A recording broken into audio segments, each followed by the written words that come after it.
RTV International, 17 ans déjà.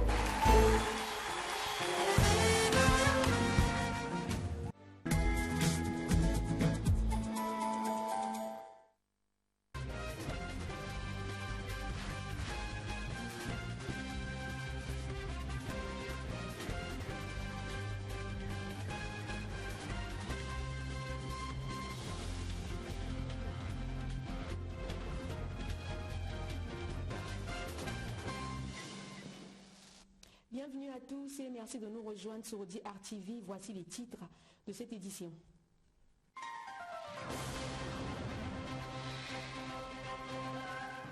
Les élèves du lycée de la Révolution invités à prendre leurs études au sérieux au cours d'une causerie débat organisée par l'ONG MyNew Africa que préside Patricia Nganga. En sport, Candido Valdo, confirmé à son poste de sélectionneur des Diables Rouges A, c'est l'essentiel à retenir de la session du comité exécutif de la Fédération congolaise de football tenue ce samedi. Enfin, la presse nationale a rendu un dernier hommage à Borja Miguel Bueso Samba, inhumé ce samedi au cimetière privé Bouka.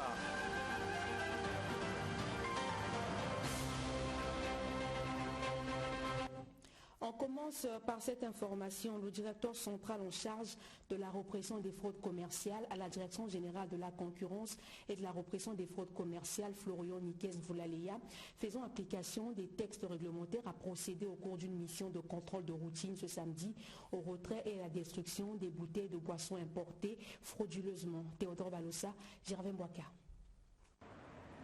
L'embarquement de la boisson saisie il y a quelques jours dans les marchés à la direction de la répression des fraudes commerciales ce samedi matin, direction ici au poste de péage de Yé pour la décharge. Tout l'arsenal juridique a été apprêté pour conférer la légitimité à cette opération. La destruction de cette boisson frauduleusement importée s'est faite en présence d'un huissier de justice, des contrôleurs du ministère du Commerce et de Florian Nikes-Voulaleya, directeur de la répression des fraudes commerciales qui tient coûte que coûte à dissuader les esprits et tous ceux et toutes celles qui seraient tentés de faire autant. Les boissons de contrefaçon, alors c'est des trucs qui sont rentrés illégalement, sont rentrés par des voies obscures et la République doit redresser cela. Et cela c'est pour tous les commerçants qui se sentent commerçants, ils doivent d'abord avoir ce document. Il doit avoir tous ces documents-là, ça c'est un commerçant. Et ceux-là, c'est des mafieux. Ça me fait du mal, parce que vous avez vu une marée importante que nous venons de déverser là. Et je parie que j'ai des amis de l'environnement. J'ai amené le huissier qui a authentifié l'acte de détention, parce que nous avons voulu faire ça selon l'art. Nous avons des procès-verbaux de saisie, nous avons l'acte de destruction qui est le numéro 574 et l'acte de destruction 573, signé par le directeur et sera authentifié par le huissier qui est à mes côtés. Je ne veux pas faire de la polémique, ce n'est pas de mon genre. Moi c'est un homme des actes, je suis un homme de terrain. Et le ministre d'État nous a demandé que ce soit selon l'art. C'est pour ça que vous avez vu que l'arsenal juridique a été carrément composé. Ceci étant dit, je lance un appel vibrant à tous ces mafieux, à tous ces contrebandiers-là qui sont en train encore de sévir. Ils vont subir le même cas que ceux-là. Florian Nikes-Voulaleya a profité de cette belle opportunité pour tordre le cou au syndicat national des commerçants du Congo qui a tenu une assemblée générale il y a quelques jours à Brazzaville, appelant les commerçants à observer une grève de 3 jours au cas où les pouvoirs publics ne prendraient pas en compte leurs desiderata. Le Tchekhov n'existe plus. Le temps du Tchekhov est résolu. Moi, je ne vois pas un syndicat quelconque qui est redevable devant la loi, qui doit inciter les gens. Maintenant, pour les contrôleurs qui se font leur propre poche, c'est facile chez nous, vous pouvez récupérer les numéros. Je dis ça aux commerçants, les vrais commerçants. Ils récupèrent le numéro, ils nous envoient, ils ne sont jamais venus me voir. Il faut d'abord remplir votre cahier de charge. Ils étaient à Genève, l'État leur a payé des billets d'avion. Ils ne sont pas partis par leur propre guet. C'est l'État, c'est toujours l'État. Alors, maintenant, s'ils veulent faire ce qu'ils veulent faire, ils sont libres. Mais ils n'entraînez pas les commerçants Parce que la majorité de ces gens-là ne sont pas des commerçants. A noter que le directeur de la répression des fraudes commerciales, droit dans ses bottes, annonce d'autres descentes sur le terrain dans le cadre de cette opération qui ira, dit-il, jusqu'au 5 janvier prochain.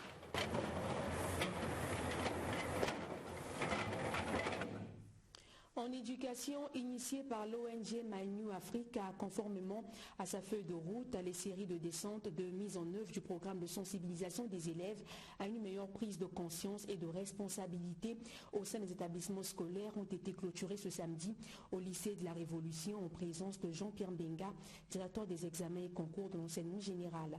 Armand Sanza, reportage. Nombreux des élèves en classe d'examen brillent par des comportements déviants qui n'honorent ni les parents, ni les encadreurs, ni les apprenants eux-mêmes. Conséquence, mauvais résultats aux examens d'État. C'est pourquoi le directeur des examens et concours de l'enseignement général est descendu ce samedi au lycée de la Révolution pour exhorter les élèves sur le secret de la réussite au baccalauréat. Jean-Pierre Mbenga n'est pas passé par 4 chemins pour cracher les vérités aux élèves candidats. C'est une prise de conscience parce que en dehors de ça, nous avons quand même parlé qu'on évite la violence scolaire, parce que il faudrait que les élèves prennent au sérieux leurs études, parce que en dehors des études, il ne faut pas que leur morale soit bousculée, qu'ils se mettent au travail régulièrement, qu'ils suivent les cours, qu'ils participent aux travaux dirigés, pour qu'ils aient le niveau à pouvoir se présenter à l'examen. Si de temps en temps ils sont distraits et ne se concentrent pas sur les études, ce n'est pas facile pour eux de pouvoir s'admettre à un examen. C'est l'ONG New Africa qui a initié cette série de descentes dans les écoles publiques pour conscientiser les jeunes à prendre les études au sérieux.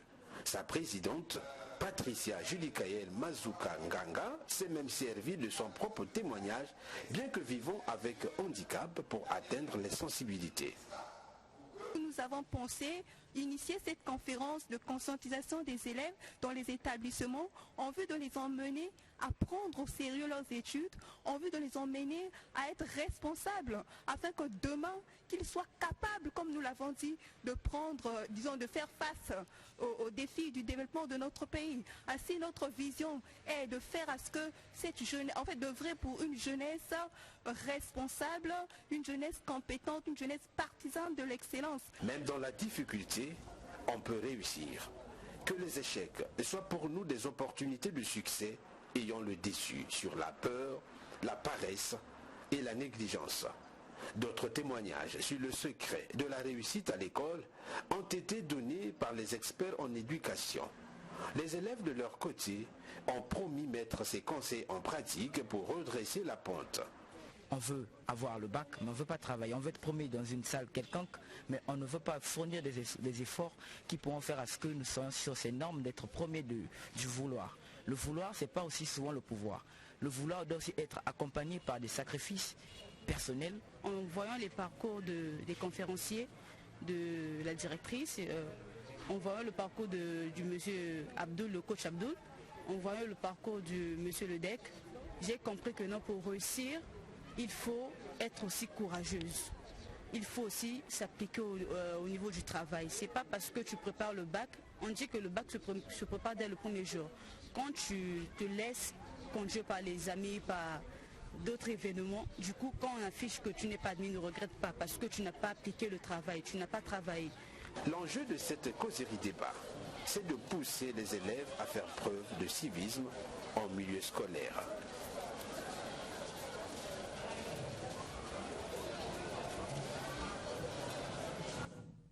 Roger Albert Mbete, conseiller à la faune et aux aires protégées du ministre de l'économie forestière, a procédé vendredi à la clôture des travaux de l'atelier régional sur le renforcement de la coopération internationale en matière de lutte contre la criminalité faunique. Le compte rendu de Vincent de Paul Koubimba. Organisé sous l'initiative du projet Forêt et diversification économique par le biais du ministère de l'économie forestière, l'atelier portant formation régionale sous le renforcement de la coopération internationale en matière de lutte contre la criminalité faunique a refermé ses portes vendredi à Brazzaville. Après avoir échangé sur le 9 sous-thèmes comme les outils d'application de la loi au niveau des douanes, les procédures de réglementation du commerce des espèces sauvages et des produits forestiers, le rôle de l'Agence nationale d'investigation financière et du groupe d'action contre le blanchiment, les outils de lutte contre le blanchiment d'argent et le financement du terrorisme dans le domaine du commerce international, des espèces protégées et de leurs produits. Les participants ont pris plusieurs résolutions et recommandations afin de faire avancer les choses dans les pays du bassin du Congo.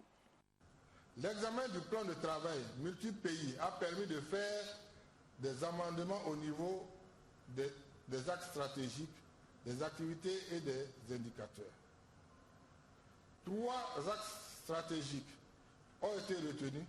La mise en place du réseau d'information de la plateforme de lutte contre la criminalité phonique, BLCF, BSECO, la mise en place et l'alimentation d'une base de données, la gestion de l'information. 3 recommandations ont été formulées par le groupe sur les membres de la plateforme, la mise en place du règlement intérieur, la création d'un groupe d'échange des participants. Tous les pays doivent avoir accès à la totalité des données des bases de données de la région régionale. Les informations non nominatives doivent être transmises automatiquement, mais les informations nominatives puissent être communiquées entre les différents pays. C'est le conseiller à la faune et aux aires protégées du ministère de l'économie forestière, Roger Albert Mbete, qui a clôturé les travaux. Saluant le travail accompli en 3 jours, M. Mbete a rassuré les experts à traduire fidèlement à queue de droit les résolutions et recommandations issues de cette réflexion de 3 jours. Notons que cet atelier a été financé par la Banque mondiale. L'actualité de ce samedi est aussi marquée par la célébration ce 7 décembre 2019 de la Journée internationale de l'aviation civile. À l'occasion, je propose de suivre un extrait du message du gouvernement rendu public par Jean-Jacques Bouya, ministre congolais de l'aménagement, de l'équipement du territoire et des grands travaux. Par ailleurs, le ministère des Transports, de l'aviation civile et de la marine marchande a procédé à la mise aux normes de l'Agence nationale de l'aviation civile, dans le cadre du plan d'action correctrice élaboré effectivement avec l'assistance de l'OACI. Ces efforts louables devront donc être poursuivis et consolidés afin de pérenniser l'efficacité de notre système d'aviation civile. Aussi, la politique de l'État dans ce domaine se veut-elle également créatrice d'emplois, en valorisant tous les métiers de l'aérien. C'est à ce titre, évidemment, que le gouvernement s'est engagé à accompagner les compagnies aériennes nationales dans la modernisation de leur flotte, avec l'acquisition d'aéronefs de dernière génération, qui tiennent compte des progrès technologiques, respectueux des normes et politiques liées à la réduction des bruits et des émissions de gaz des réacteurs, c'est-à-dire des moteurs. À l'occasion donc de la 75e journée de l'aviation civile internationale, j'invite tous les acteurs du sous-secteur aérien à prendre conscience de leurs responsabilités en vue de participer au développement et à la protection de l'aviation civile dans le respect des normes et pratiques recommandées par l'OACI. Vive l'Organisation de l'aviation civile internationale. Je vous remercie. Et l'on prend à présent la direction de l'église Manaïm où les participants à la première édition de Praxis Brazza 2019 viennent de recevoir leur certificat de fin de formation. De quoi s'agit-il exactement? La réponse dans ce reportage de Vincent de Paul Koubimba. Temple de l'église Manaïm, plein comme un œuf, l'heure est au culte d'action de grâce, marquant la présentation et la remise des certificats aux étudiants qui ont suivi la formation intensive en matière biblique et théologique de l'école Praxis Brazza 2019. Plus de 130 lauréats formant la première promotion de cette école mise en place par l'église Manaïm ont suivi une formation ouverte le 14 novembre et ce jusqu'au 29 novembre 2019. Plus de 25 jours de formation ont permis à ces chrétiens, serviteurs, fidèles et diacres de suivre les formations sur les sous-thèmes comme la christologie et l'homilétique, l'hermétique biblique et l'ecclésiologie. L'objectif est de permettre à ces serviteurs de Dieu de mieux comprendre les paroles bibliques et avoir le sens de bien prêcher. Cette formation, initiée par l'église Manaïm, qui a ouvert sa toute première école de théologie dite Praxis 2019, a eu pour thème une nouvelle génération de leaders christocentriques satisfaits en Christ, a révélé le pasteur Rufin Sonzo. C'est le pasteur Barambala et bien d'autres serviteurs de Dieu qui se sont appelés à la tâche pour dispenser ces enseignements. Les lauréats ont reconnu l'intérêt de cette formation car, ont-ils dit, ils sont entrés avec des préjugés, mais ils en sortent satisfaits. Je reçois cela comme une grâce. Il n'y a pas eu de secret, si ce n'est d'avoir été attentif à tout ce que les professeurs ont dit et d'avoir, le jour de l'examen, demandé au Seigneur de m'aider à mieux répondre aux questions. On est allé vers la fin de cette formation qui a été, on va dire, bénéfique et importante pour tout le monde. Moi, je suis à la recherche de la connaissance.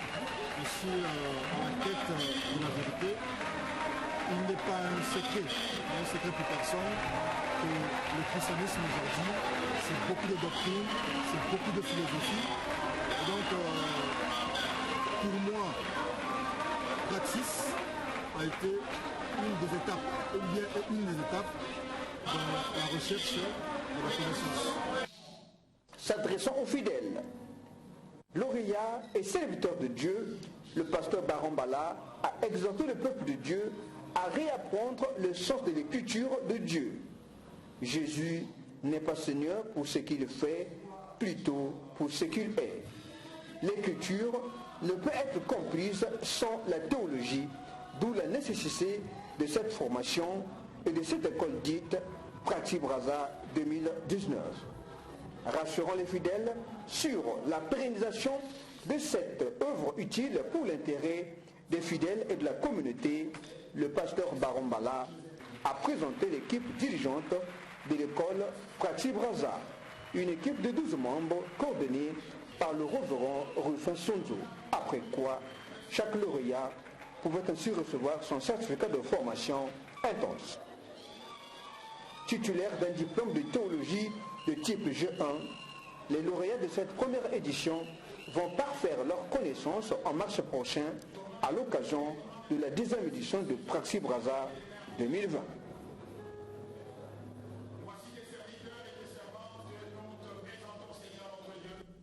En sport, réunis en session ordinaire ce samedi à Brazzaville, les membres de la Fédération congolaise de football ont examiné plusieurs points au nombre desquels le maintien ou non à son poste de sélectionneur des Diables Rouges A, le Brésilien Candido Valdo. Écoutons le premier vice-président de la FECOFOOT, Médard Moussodia, au micro de Donald de Goma.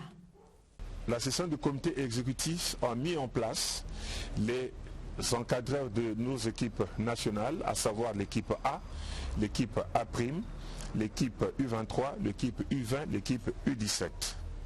Monsieur Valdo a été confirmé au poste de sélectionneur de l'équipe A. Monsieur Ngansono au poste de sélectionneur de l'équipe A'. Monsieur Ndonga Cyril pour l'équipe U23. Monsieur Nyanga pour l'équipe U20. Et enfin pour l'équipe U17.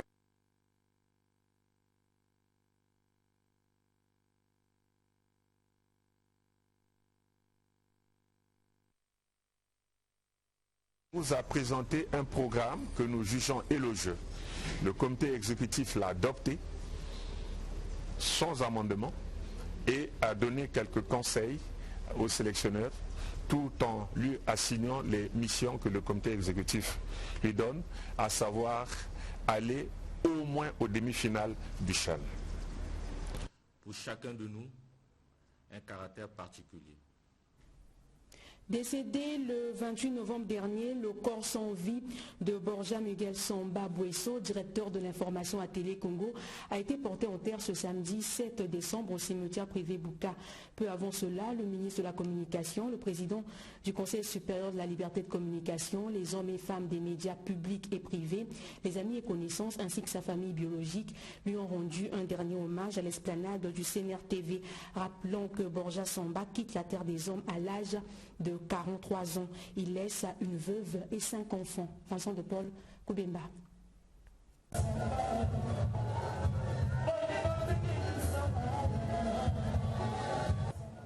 Dans ce cercueil exposé au hall du CNR-TV, le corps sans vie de celui qui était le directeur de l'information à la télévision nationale congolaise, Miguel Borja Samba Buesso,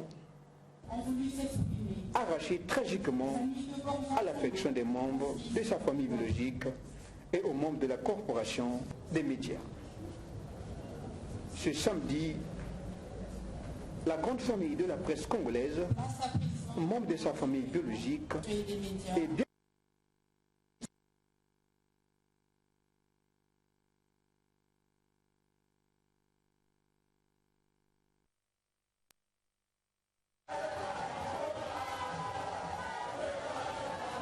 émotion, pleurs et tristesse.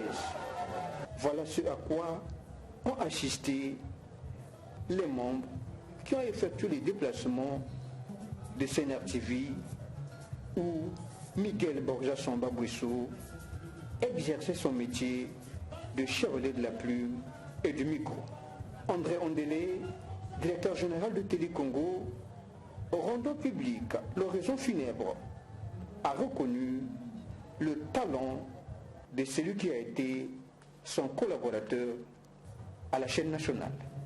Borja Samba, présenté comme un homme simple, humble et bosseur, a commencé ses premiers pas en journalisme à la chaîne de radio publique Radio Liberté. Les confrères avec qui ils ont fait chemin ensemble l'ont aussi témoigné. Difficile ici, cher Borja, de présenter tous les mots positifs que des amis ont inscrits sur leur mur et sur ton mur. Borja fait partie un 28 novembre. À cette date, quand nous célébrerons la République, nous penserons toujours à toi. Mais comment? Les amis pour t'immortaliser. Étudie la formule d'un prix de meilleur reportage que l'on décernera aux candidats à cette profession de journaliste, la nôtre bien sûr, considérée comme le sacerdoce, sinon aux jeunes journalistes pour faire suivre les traces.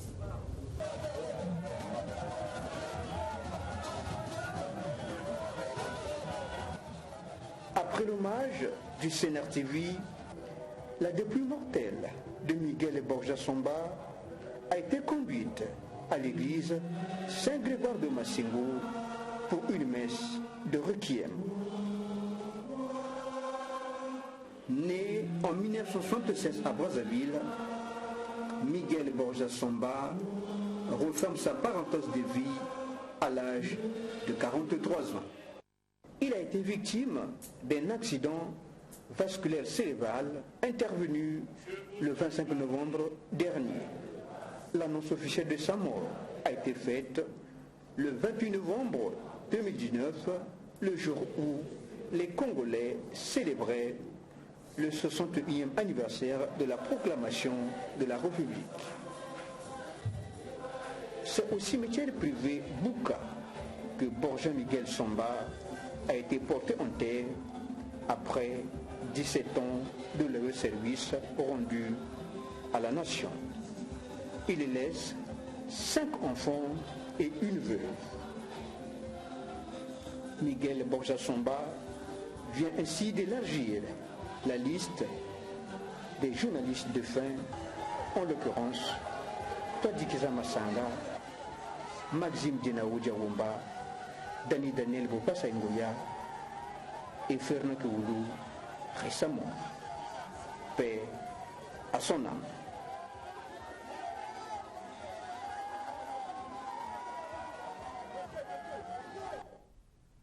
C'est la fin de ce journal. Merci de l'avoir suivi. À bientôt.